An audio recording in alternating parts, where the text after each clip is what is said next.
Hey guys, my name is Jen. I'm back this week showing you a really fun dessert. It is Cookie Monster chocolate bark.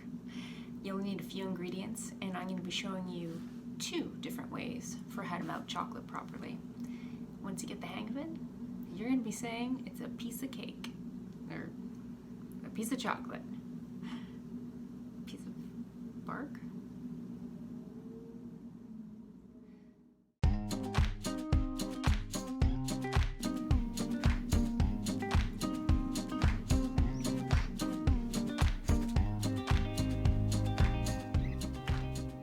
Okay, so first step is taking a baking sheet and lining it with either wax paper, which is my preference, or recipe also says that you can use aluminum foil.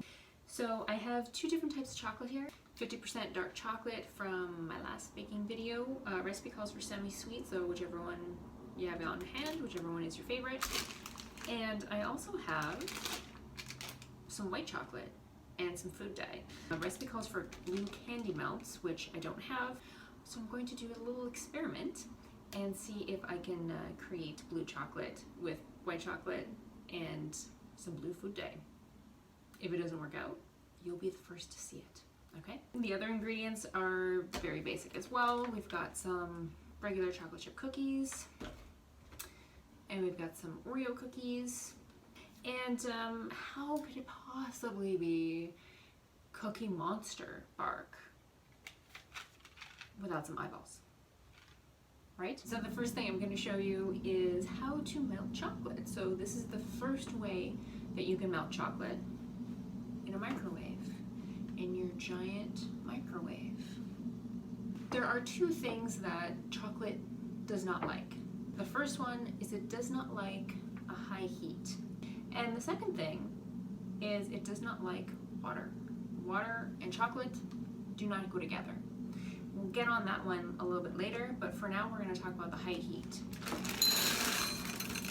So I'm going to dump all of my chocolate into a microwavable bowl, and we are going to microwave this on 20-second intervals. The first time I tried melting chocolate many years ago, I just sort of threw it all in there and put it on for a minute and it burnt it. Be nice to your chocolate and let's melt it gently, okay? So I'm gonna put it on for like roughly a minute, maybe a minute, 20 seconds, and I'm gonna stop it every 20 seconds and give it a stir.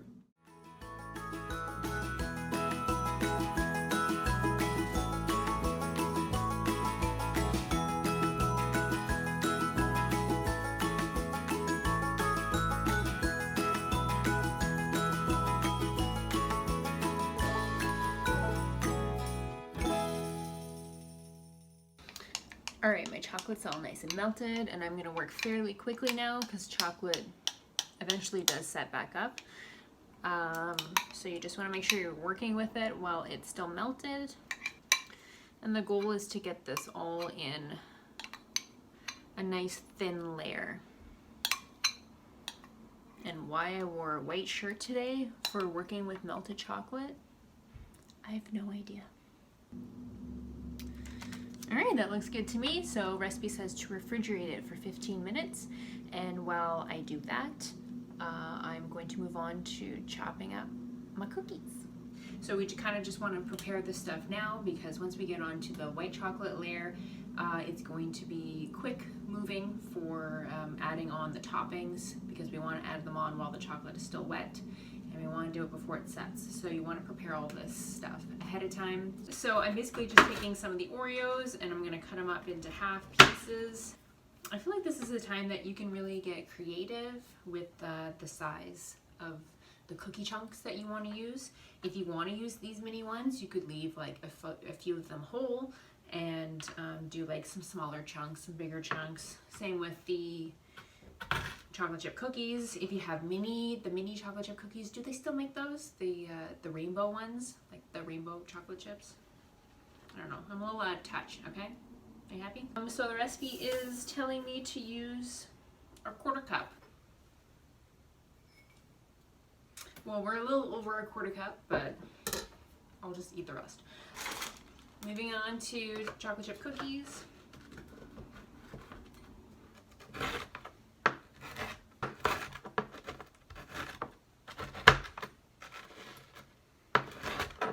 Alright, the second way you can melt chocolate is called the double boiler method. I have a pot here with about an inch of water, and I have a glass bowl and a spatula.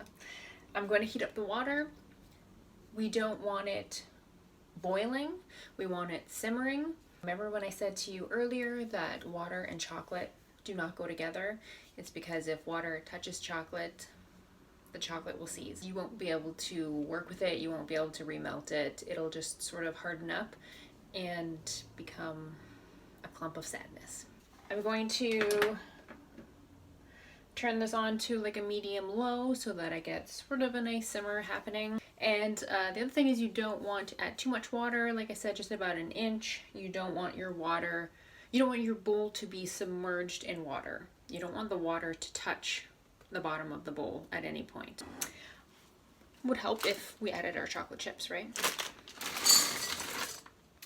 I really like this method for a couple different reasons. One of them is if I'm melting a decent amount of chocolate, so like maybe a cup or more, I will usually melt it this way. Or if you have a recipe where you are going to be dipping something into melted chocolate, it'll just kind of keep your chocolate at a melted state, and it's easier to work with for a longer period of time.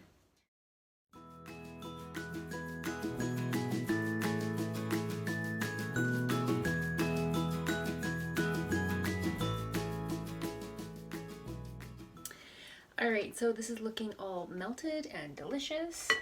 I'm gonna turn the heat off, and then I will show you how to color this blue for Cookie Monster. So, gonna work quick. Gonna start that sentence over again. I'm gonna work fairly quickly now. Like I mentioned before, this is supposed to be blue.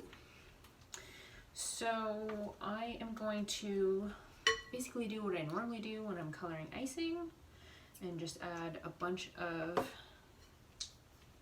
drops of food coloring and see what we get. And my thought behind this is if you aren't a big fan of Cookie Monster, but you do want to do a monster bark still, is I personally think this is a great time for you to use your imagination and do whatever color you want.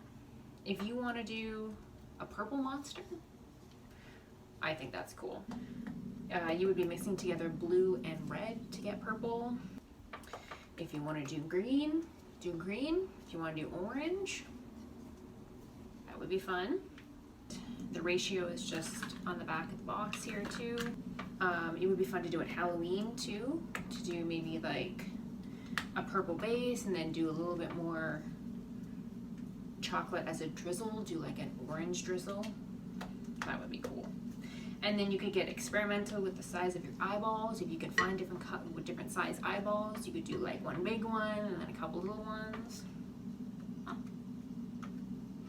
All right, so I think that worked out well. And I'm just gonna pour it on top of our prepared chocolate.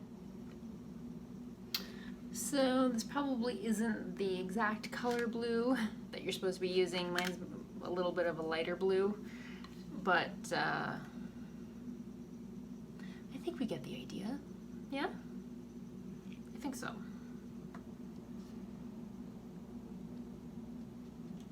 And you also just don't want to be mixing this in like I kind of just did by accident. Let's see if I can cover that up. You know what? There's gonna be cookies going on top of it, so any mistakes you make are fairly forgivable with this. Okay, and then quickly now, we've got eyeballs.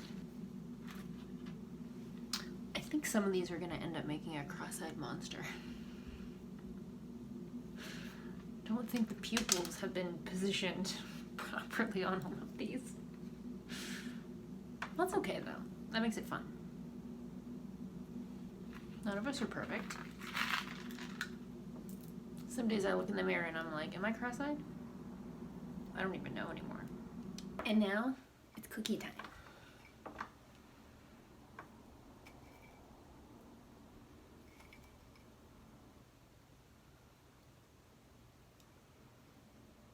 All right, all of my toppings are on. And it's ready to go back into the fridge to set again completely. That takes about 10 to 15 minutes, and then we will pull it out of the fridge, chop it up into pieces, and that'll be ready to eat. While I have my chocolate setting up for the final time in the fridge, I just wanted to tell you some of the ideas that I was brainstorming in case you can't find chocolate eyeballs or you don't want to go back out to the store to find some. I think you could probably use a little bit of extra white chocolate, put it into like a Ziploc bag, snip off the very end of it, and sort of pipe on little eyeballs. And then if you have mini chocolate chips, you could put those in the center for the pupils. My other idea was if you had some mini marshmallows, maybe you could cut those in half, put a mini chocolate chip in those, and you've got yourself some eyeballs there. All right, hopefully it's set up this time. The recipe does say 10 minutes for refrigerating, but I just checked it not too long ago and it was still soft. So that little snap that you just heard, that's what you want when your chocolate is set up. Honestly, I just put it back in the freezer, not the refrigerator, just to save myself on time because I'm kind of losing my light rapidly to film this for you. So I'm just going to break this apart with my fingers. My last tip to you before I leave you is I noticed when I was breaking apart some of the bark, some of the toppings were coming off, so just make sure that you pat down the cookies into the chocolate before you put it in the refrigerator.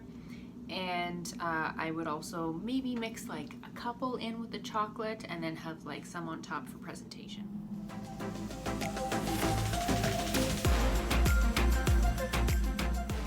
So there you go, guys. Thank you so much for spending time with me again. I hope you have enjoyed learning how to make this Cookie Monster chocolate bark.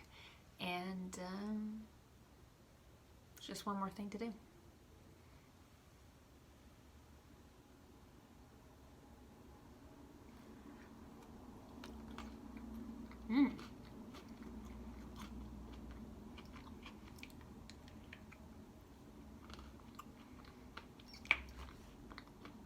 The eyeballs look delicious. Bye. Your face in the crowd. Cookie.